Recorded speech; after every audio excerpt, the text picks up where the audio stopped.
परेशान है। हमने एक प्रोफेशनल एग्जामिनेशन बोर्ड द्वारा एग्जाम दिया था पीएनएसटी का, जिसमें हमारा सिलेक्शन हुआ द्वितीय चरण में।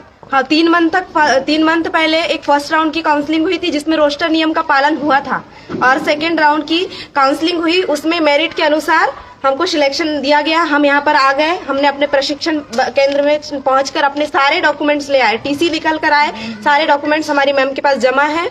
और उसके बाद में हमने सारे असाइनमेंट लिखे अपने, जैसे ही अपना मतलब बॉन्ड भी जमा कर दिया, सारा कुछ हमने जमा किया। जैसे पढ़ाई स्टार्ट होती है हमने सारा कुछ कर दिया। उसके बाद में हमें एक भोपाल से नोटिस जारी होता है जो हमारी मैम के द्वारा हमें प्रोवाइड किया गया है, ये वाला कि जो द्वितीय चरण की काउंसलिंग के द्वारा जो आवंटित हुआ है वो निरस्त किया जाता है। ये तो सर आप ही बताइए हमें कि हम इसके लिए जिम्मेदार है या ये मैम जिम्मेदार है कि हमने गलती की? अगर मैम से गलती हुई, हमारी कैरियर का सवाल है, हम वहाँ से छोड़ के आए हैं। सर कहाँ से आप मूलतः कहाँ से आए हैं? सर हम बालाघाट से आए हैं।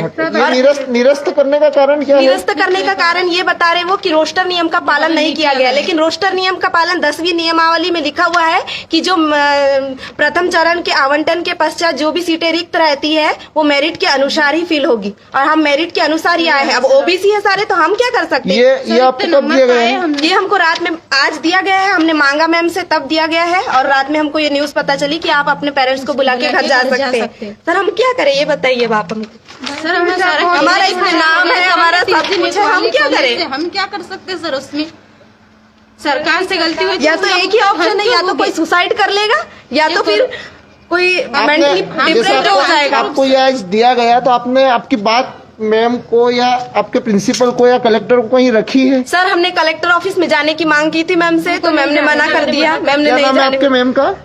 सर प्रिंसिपल मैम हमारी छुट्टी पर है। क्या नाम क्या है? ठाकुर मैम से परमिशन दिया था हमने। उन्होंने साफ नाम बोल दिया? नहीं बोल दिया उन्होंने, हमने परमिशन लेने की कोशिश की पर उन्होंने हमने जाने के लिए मना कर दिया। कितने दिन का समय दिया आपको यहाँ रहने का, और इसके बाद? उन्होंने हमें कुछ नहीं बोला है कि आप यहाँ नहीं रह सकते। उन्होंने ये बोला है 2-4 दिन जैसे भी आपके पेरेंट्स आ सकते हैं, आप बुला लीजिए। और उन्होंने सजेस्ट भी किया कि मतलब अगर आपको जाना है तो वहाँ पर जाइए, लेकिन यहाँ पर आप वापस नहीं आ सकते, सामान रख सकते बस। आप भी कुछ कहना? आप कुछ कह रही थी, बताओ।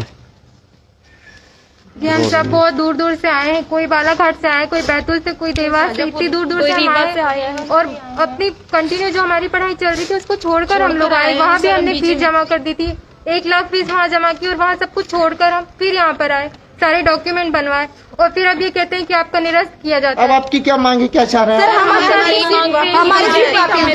कुछ नहीं जानते, हमको कुछ किसी के पैसे से, हमारे किसी से कोई मतलब नहीं है। हमको हमें यही रहना दीजिए, और अगर इनसे गलती हुई तो वो एक लिस्ट जारी करे कि हमसे गलती हुई है, वो अगली बार जब भी एग्जाम करवाए या जो भी करवाए तो उसमें वो रोस्टर नियम का पालन करे। पर हम इस सीट को नहीं छोड़ना चाहेंगे, हमें हमारी सीट चाहिए सर। हमारी काउंसलिंग निरस्त नहीं। अगर उन्होंने उनसे गलती हुई तो हम इसका भुगतान क्यों करें?